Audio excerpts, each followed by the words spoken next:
नमस्कार, मैं हूं वरुण बंसाली। इंडिया 9 बजे में आपका स्वागत है। सबसे पहले आज की सुर्खियां। एयरलाइंस ने किया डीजीसीए के नियमों को अनदेखा।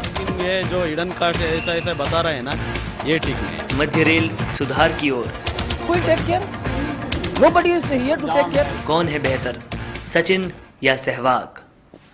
एयरलाइन यात्रियों के लिए रिफंड मामले में अब भी राहत नहीं। डीजीसीए के आदेश के बावजूद भी एयरलाइन कंपनियां अपना ही फायदा देख रही है।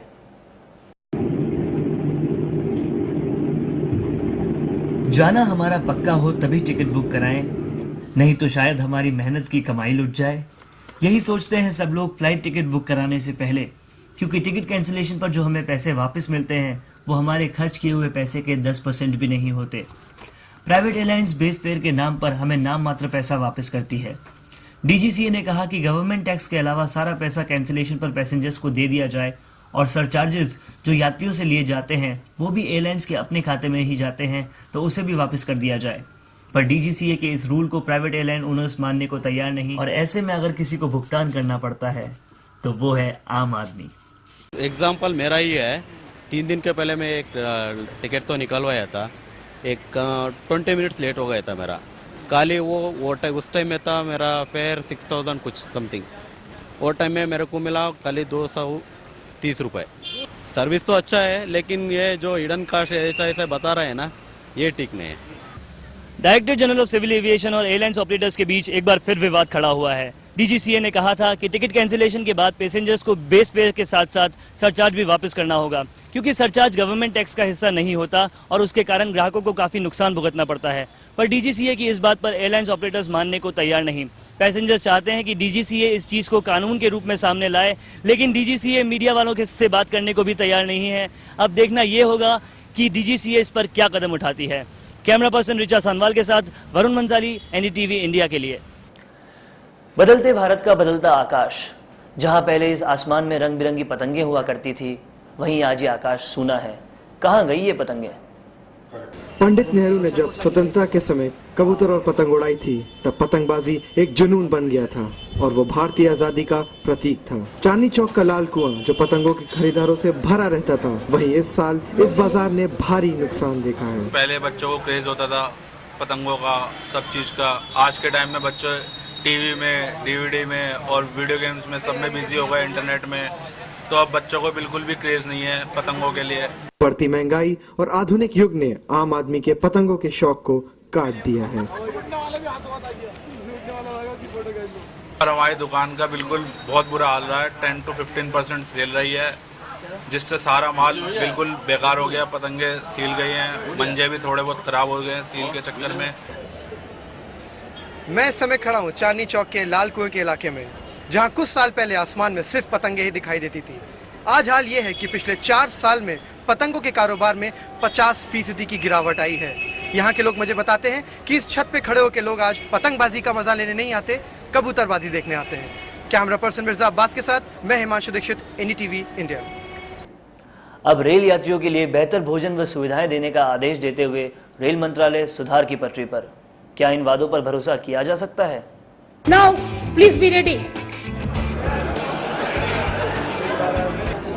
रेल मंत्री ममता बनर्जी अपने चिर परिचित अंदाज में वोटरों को रिझाने की कोई कोशिश नहीं छोड़ती। तो आम आदमी का जो खाना है, जो बहुतायत में सप्लाई होता है, वो रेलवे अपने डिपार्टमेंट में लाना चाहती है, अपने एम्बिट में लाना चाहती है, ताकि हम उसकी बेहतर मॉनिटरिंग कर सकें, उसकी बेहतर गुणवत्ता का ध्यान रख सकें, उसमें अफोर्डेबिलिटी रख सकेंगे। रेल मंत्रालय भले ही आम जनता की यात्रा को सुविधाजनक बनाने का भरोसा दिलाए, लेकिन ज्यादातर यात्री सरकारी दावों से सहमत नजर नहीं आते। रेलवे स्टेशन में क्या तरक्की है? कुछ भी नहीं चल रहा है, चलने दो, और क्या कर सकते हैं हम। सुरक्षा नहीं, टॉयलेट से बहुत गंदी होती है, भीड़ भड़ाका भी होता है। will take care. Nobody is here to take care. सरकार भले ही रेल यात्रा के आरामदेह होने के दावे करे, लेकिन आम जनता का आक्रोश देखकर तो यही लगता है कि सरकार को अभी भी और सुविधाएं मुहैया कराने की जरूरत है। अभी जहां कुछ लोगों का तो ये कहना है कि वो इन सेवाओं से संतुष्ट हैं, वहीं ज्यादातर लोग अभी भी उम्मीद की किरण जगाए बैठे हैं। नई दिल्ली रेलवे स्टेशन से मैं प्रियंका, कैमरा पर्सन विदिशा के साथ, एनडीटीवी के लिए। रविंद्रनाथ टैगोर की कविता से प्रभावित होकर प्रसिद्ध स्पेनिश चित्रकार लुई जो सिएरा ने अपनी कला का प्रदर्शन किया। कांग्रेस सांसद शशि थरूर ने इस प्रदर्शनी का उद्घाटन किया। स्पेनी और भारतीय संस्कृति का मेल दर्शाती एग्जीबिशन स्पेनी सांस्कृतिक केंद्र में आयोजित की जा रही है। इसके मुख्य कलाकार स्पेन के लुई जो सिएरा हैं।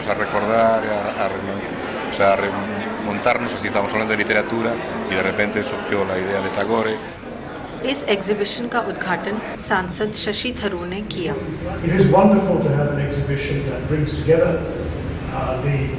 Creative genius of Spain, the shape of Sierra, and the poetic heritage of India, in the words of Tagore. What brings you here, sir? I'm a great fan of Rabindranath Tagore, and I'm a friend of the Spanish ambassador. When he told me about the exhibition, he thought I would enjoy it, and he's right, I did it. इसमें कई बड़े भारतीय कलाकारों ने भी भाग लिया है। रविंद्रनाथ टैगोर द्वारा लिखी हुई द गार्डनर से इंस्पायर होकर स्पेनिश कलाकार लुई जो सिएरा ने इस समारोह का आयोजन किया। इस समारोह का मुख्य आकर्षण यह ब्लैक बॉक्स रहा। रविंद्रनाथ टैगोर की काव्य कृति द गार्डनर पढ़ते समय कलाकार के मन में उठी भावनाओं को उन्होंने इस ब्लैक बॉक्स के जरिए व्यक्त किया है। यह एग्जीबिशन 18 से 22 अगस्त तक चलेगी। छोटी कारों की रेस में एक और कार लॉन्च हो गई है। भारतीय बाजार में जापानी कंपनी निसान ने माइक्रा लॉन्च की है। भारतीय ग्राहकों के लिए इसमें नया और अलग क्या है, एक report. After years of being insignificant in the Indian market, Nissan has finally launched the Micra to up its market share. For a small car, it has lots of sexy features. The speakers, for example, are integrated into the door panel. The top model also comes with automatic climate control, which means the temperature is always perfect. If you like fiddling with buttons, this one turns on and off with the push of one. The one thing the Micra could have done without, though, is the hideous chrome door handles. I've taken a super close look at her. Now it's time to go for a drive.